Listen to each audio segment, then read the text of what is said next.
राजस्थान में भगवान श्री कृष्ण के एक दयालु भक्त थे। नाम था रमेश चंद्र। उनकी दवाइयों की दुकान थी। उनकी दुकान में भगवान श्री कृष्ण की एक छोटी सी तस्वीर एक कोने में लगी थी। वे जब दुकान खोलते साफ सफाई के उपरांत हाथ धोकर नित्य भगवान की तस्वीर को बड़ी श्रद्धा से धूप इत्यादि दिखाते। उनका एक पुत्र भी था राकेश, जो अपनी पढ़ाई पूरी करके उनके ही साथ दुकान पर बैठा करता था। वह भी अपने पिता को यह सब करते हुए देखता। चूँकि वह नए जमाने का पढ़ा लिखा नवयुवक था, लिहाजा अपने पिता को समझाता, भगवान कुछ नहीं होते, सब मन का वहम है।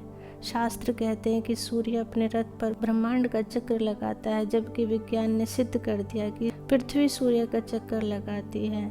इस तरह से रोज विज्ञान के नए नए उदाहरण देता, यह बताने के लिए कि ईश्वर नहीं है। पिता उसको स्नेह भरी दृष्टि से देखते और मुस्कुरा कर रह जाते। वो इस विषय पर तर्क वितर्क नहीं करना चाहते थे। समय बीतता गया, पिता बूढ़े हो गए। शायद वे जान गए थे कि अब उनका अंत समय निकट आ गया है। अतः एक दिन अपने बेटे से कहा, बेटा, तुम ईश्वर को मानो या मत मानो, मेरे लिए ये ही बहुत है कि तुम एक मेहनती, दयालु और सच्चे इंसान हो। क्या तुम मेरा एक कहना मानोगे? बेटे ने कहा, कहिए ना पिताजी, जरूर मानूंगा। पिताजी ने कहा, बेटा, मेरे जाने के बाद एक तो तुम दुकान में रोज भगवान की इस तस्वीर को साफ करना, और दूसरा, यदि कभी किसी परेशानी में फंस जाओ तो हाथ जोड़कर भगवान से अपनी समस्या कह देना। बस मेरा इतना कहना मान लेना।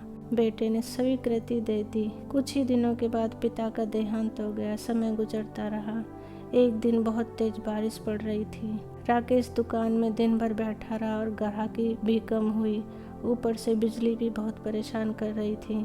तभी अचानक एक लड़का भीगता हुआ तेजी से आया और बोला, भैया, ये दवाई चाहिए, मेरी माँ बहुत बीमार है। डॉक्टर ने कहा ये दवा तुरंत ही 4 चम्मच यदि पिला दी जाए तो माँ बच सकती है। क्या ये दवाई आपके पास है? राकेश ने पर्चा देकर तुरंत कहा, हाँ, ये है। लड़का बहुत खुश हुआ और कुछ ही समय के लेन देन के उपरांत दवा लेकर चला गया। परंतु ये क्या, लड़के के जाने के थोड़ी ही देर बाद राकेश ने जैसे ही काउंटर पर निगाह मारी तो पसीने के मारे बुरा हाल था, क्योंकि अभी थोड़ी देर पहले ही एक ग्राहक चूहे मारने की दवाई की शीशी वापस करके गया था। राकेश ने शीशी काउंटर पर ही रखी रहने दी कि लाइट आने पर वापस सही जगह पर रख देगा। पर जो लड़का दवाई लेने आया था वह अपनी शीशी की जगह चूहे मारने की दवाई ले गया, और लड़का पढ़ा लिखा भी नहीं था। हे भगवान, अनायास ही राकेश के मुंह से निकला, ये तो बड़ा अनर्थ हो गया। तभी उसे अपने पिता की बात याद आई और वह तुरंत हाथ जोड़कर भगवान की तस्वीर के आगे दुखी मन से प्रार्थना करने लगा, हे प्रभु, पिताजी कहते थे कि आप हैं, आप सचमुच हैं, तो आज ये अनहोनी होने से बचा लो। एक माँ को उसके बेटे द्वारा जहर मत पीने दो, प्रभु, मत पीने दो। तभी पीछे से आवाज आई, भैया, कीचड़ की वजह से मैं फिसल गया था, दवा की शीशी भी फूट गई, कृपया आप एक दूसरी शीशी दे दीजिए। भगवान की मनमोहक मुस्कान से भरी तस्वीर को देखकर राकेश की आंखों से झरझर आंसू बह निकले।